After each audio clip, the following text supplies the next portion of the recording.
It's the year-end clearance sale at Weinberger's Furniture. And right now, get up to 30% off. No. Get up to 50% off. Not even close. Okay, then 70% off. Bingo, and everything must go.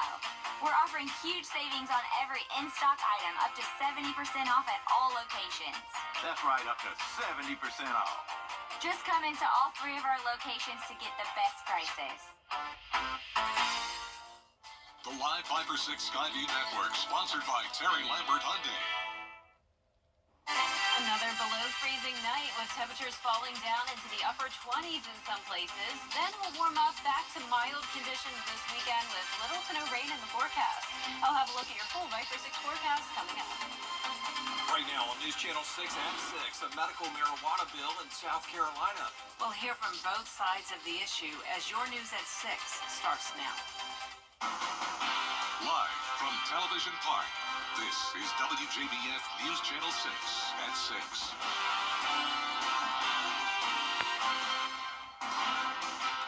Good evening, everyone. I'm Jenny Montgomery. I'm Brad Means. Thanks for joining us. Coverage you can count on begins with several bills already pre-filed at the South Carolina State House this week, Including the Compassionate Care Act, which would legalize medical marijuana in the Palmetto State. Caroline Yaffa has more. In 38 states around the country, some form of medical cannabis is legal. And Senator Tom Davis says he hopes South Carolina will finally be the next state to legalize the THC component. When the pain wins, you land on the floor and scream out like an animal.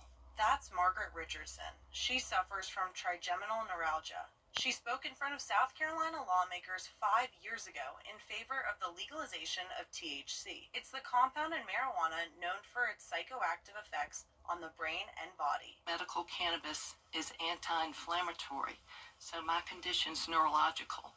Instead of the grim side effects associated with opioids, I'm able to take something that actually stops the pain. In 2014, Senator Tom Davis filed a bill that led to the legalization of CBD, which is not psychoactive but can help with pain relief and relaxation.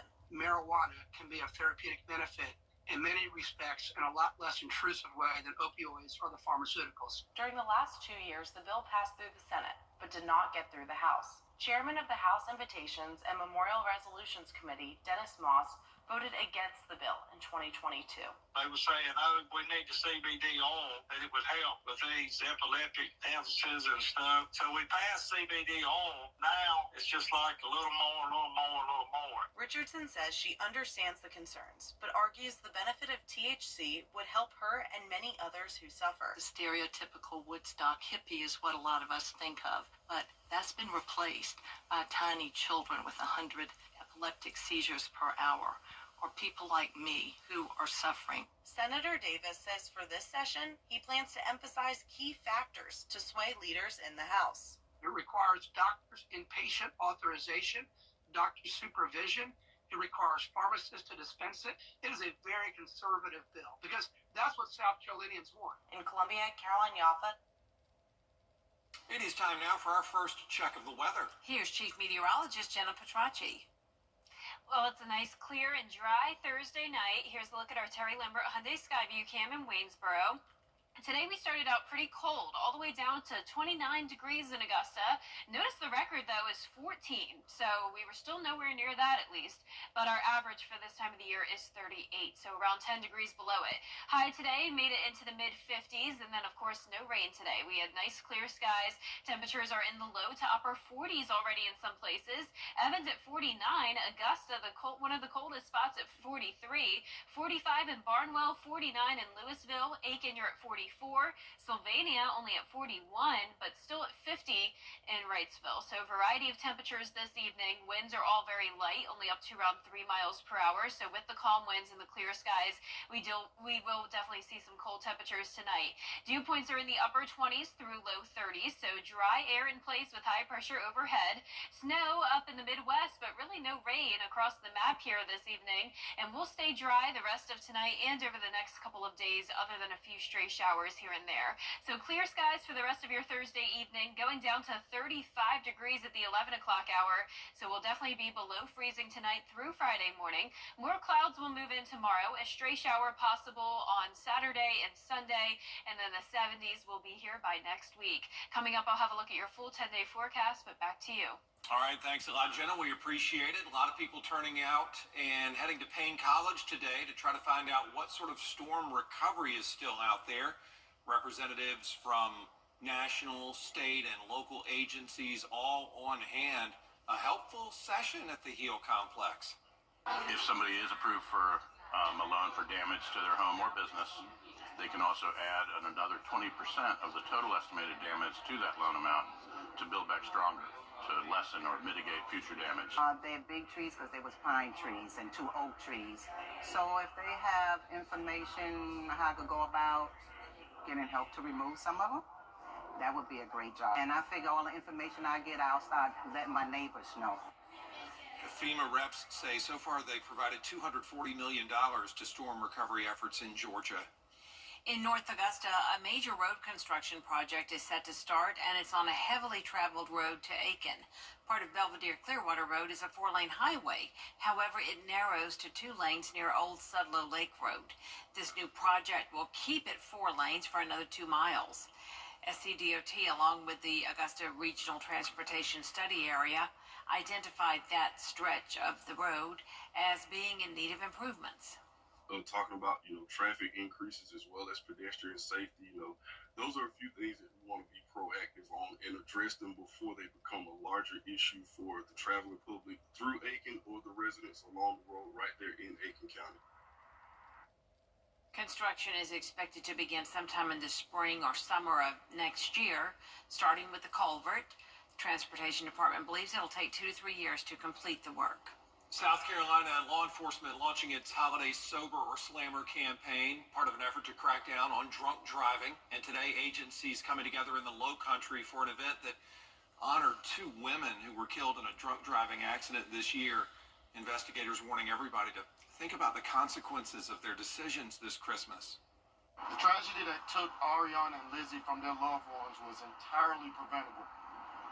Impaired driving is not an accident. It's a choice.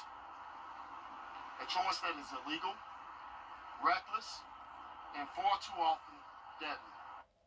Yeah, law enforcement says remember to use a designated driver or one of those rideshare apps if you're going to drink.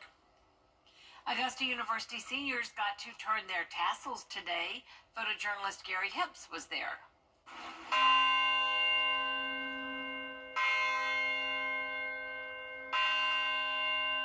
Augusta University students are special. Augusta University students embody the work ethic, the resilience, the creativity, the innovation, critical thinking, and civility needed to accomplish great things for humanity. Ashley Hughes. This moment and this day for me has been the past 3 years in the making, and it feels surreal. Honestly, I feel like I have an assignment to submit. Logan Taylor Prestridge. When we were little, you grew up waiting for this day, and then it's finally here. We've worked hard to all get here, going over so many different obstacles, and now that we're finally here, I'm full of excitement and joy. I've been surrounded by love and support this whole entire process. Your journey does not have to follow a straight line, and I promise you that it will not. Your timeline is your timeline, your journey is your journey, and just stick with it, and you'll get through it. It's definitely worth it when you get here. I know sometimes during the process it seems drug out and extremely hard, but it's definitely worth it when you finally get here. It's been tumultuous, it's been hard, it's been rewarding. I mean, I had a whole pregnancy and a baby in the middle of it, and I didn't stop going, so that was really challenging. I'm excited to start working and giving to others and supporting others in their best and worst times in the nursing field. Coming up, a bus crash in upstate South Carolina. We're going to have the latest on the condition of the students. Stay with us. News Nation tonight. Branding lawsuits in the Diddy sector. 9 South Carolina students injured in a bus crash in Anderson County. Chloe Salsameda has the story. Footage from a security camera shows the moments a school bus from Anderson School District 5 crashes on its pickup route. Around 7:45 Thursday morning, the bus can be seen going off the side of the road, bouncing in a ditch, and then hitting two mailboxes before it crashes in a wooded area. Right away, the driver phoned it in to dispatch. EMS responded as they typically do. According to the district, the bus was carrying 9 students with special needs from New Prospect Elementary and Robert Anderson Middle School. All 9 students and a safety assistant were taken to the hospital. The district says they didn't have any visible injuries, but they were evaluated out of precaution. With this being a special needs bus, it was a little bit of a different situation because we had some students on board that have a little more trouble communicating. So in this situation, all 9 actually were transported just to get checked out by medical staff. The bus appears to have lost one of its doors in the crash. It was towed away so the damage could be evaluated. Meanwhile, the district says all of the students and the safety assistant were released from the hospital with no serious injuries. Whenever there's an accident with one, it makes the news as it should. I mean, it's a big deal because safety for the students, that's the main thing. But, if you're still looking at a way to get to or from school, there's nothing safer than a school bus. A warning from firefighters this Christmas season: your Christmas tree can be a major fire hazard as it dries out. Yeah, the National Fire Protection Agency says nearly a third of Christmas tree fires happen in January. Crews respond to an average of 155 Christmas tree fires per year. Simple candle that fell over started that tree quickly on fire. First of all, the tree was dry, hasn't been watered in a while, so it shows the importance of making sure that your Christmas tree is watered daily, and then also making sure that you place that away from any combustibles. Yeah, keep that tree watered all the time and keep it at least 3 feet away from any heat sources.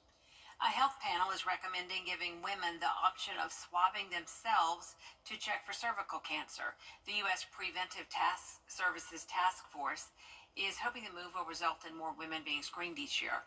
The panel says women in their 20s should still get a pap test every 3 years.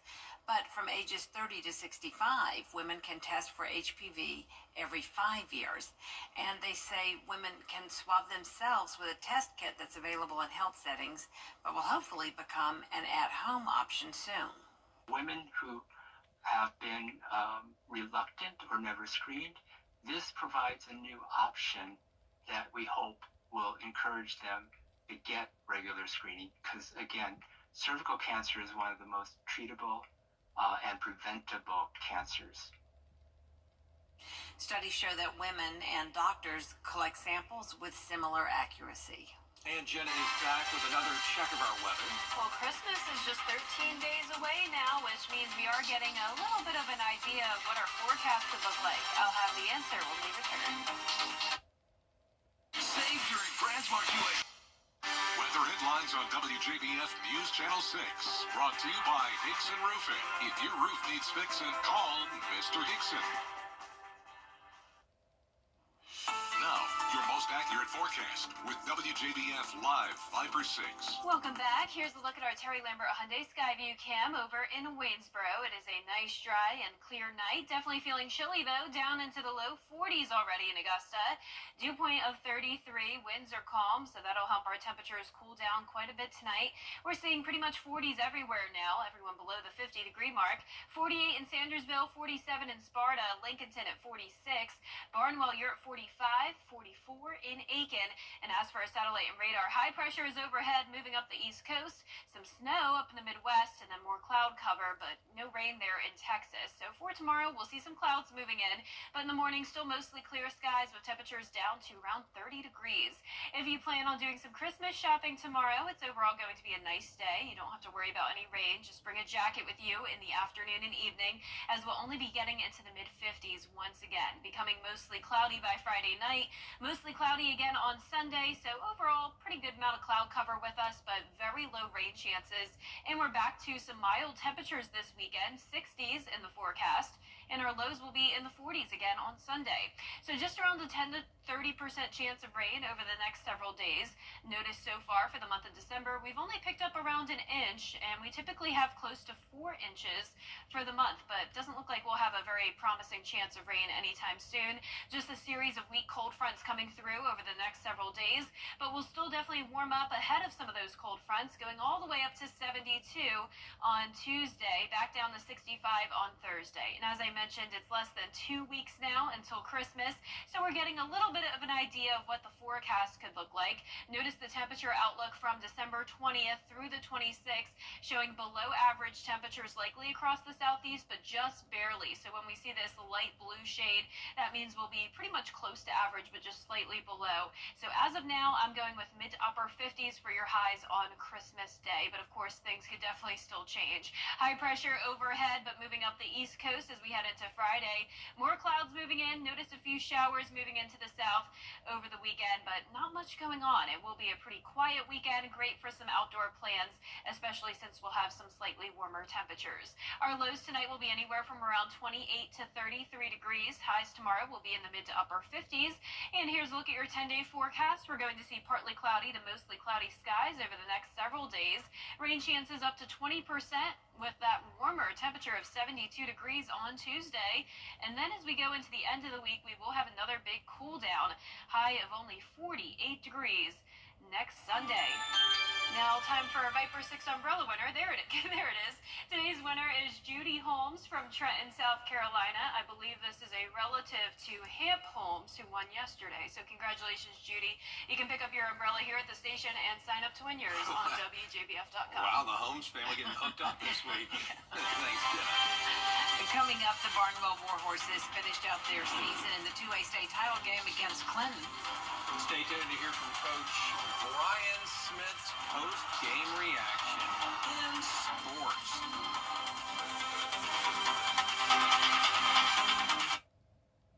It's the one thing always choose the weather, but you can choose your weather app. Go with the most accurate and most trusted, the Live Viper 6 mobile app. Download it today. Now, WJBF sports coverage you can count on. And we welcome you to South Carolina State University, where the Barnwell Warhorses just finished up their 2A state title game against Clinton. They fell to the Red Devils 35-6, and really nothing seemed to be going right for the Warhorses on either side of the ball. The Red Devils, they scored right away on their opening drive, which really ultimately set the tone for how the rest of the game was going to pan out. The Warhorses responded. They got back on the board, though, only for Clinton's offense to strike back once again, and with under 3 minutes left to go in the second, Barnwell, they go for the fake on fourth down, but the Red Devils not at all buying the trickery. The Warhorses really just struggling to get anything going on offense, whether it was just dropping passes or unable to sustain those long drives. So Clinton, they go into halftime with a 21-6 lead. Then in the second half, Barnwell looking for some life on offense, and they immediately start driving in the third quarter, but just unable to convert in the red zone. The Red Devils ended up extending their lead 28-6 in the third quarter. And whether it was turning the ball over or just being stuffed at the line of scrimmage, the Red Devil defense was simply just too much for Barnwell to overcome. And Barnwell, though, nothing to hang their hats on. They finished out the season with 13 wins and a second place finish in state, and they were seeking their first state title since 1988, but that'll have to wait just another season. Didn't play well today. Hate that. Made a few mistakes early. Thought the kickoff return was great. You know, we hit that sucker, and it lit us up a little bit, and we just couldn't stop their run game, and they played well. They didn't have many penalties all night, and you know, we had a few and just a lot of mistakes today. It's not the outcome you want, but it's a lot better sitting home and watch this game on TV. And that's what we tell our kids. Our goal every year is to try to get here. So we'll continue to try to do that from week to week and year to year and get back to work after Christmas. And yeah, you just heard head coach Brian Smith there, wanting to get back to work right after Christmas there. We'll, of course, have post-game coverage for you at the 10 and 11 o'clock shows as well. But for now, reporting live at South Carolina State University, Gianna Cephalou, WJBF News, Channel 6 Sports. We're putting our our foot down to... Most trusted, most accurate, most watched weather team. Live Viper 6. Weather coverage you can count on. We're putting our foot down. Partly cloudy with a cold morning tomorrow, 30 degrees, high of 58, back into the low 60s over the weekend, and then next week we'll be back to around 70 degrees and then another cool down by the end of the week. The spy agency in the UK has released its annual Christmas. Cipher that. Give you something fun to do over the holiday break. Wow. I wonder how I like difficult that. it is. Yeah, I know. It'll Crack be a the code, though. challenge. It helps. Yes. Yeah, it could lead to a lucrative future, especially in these parts with all the cyber jobs out there. Who knows?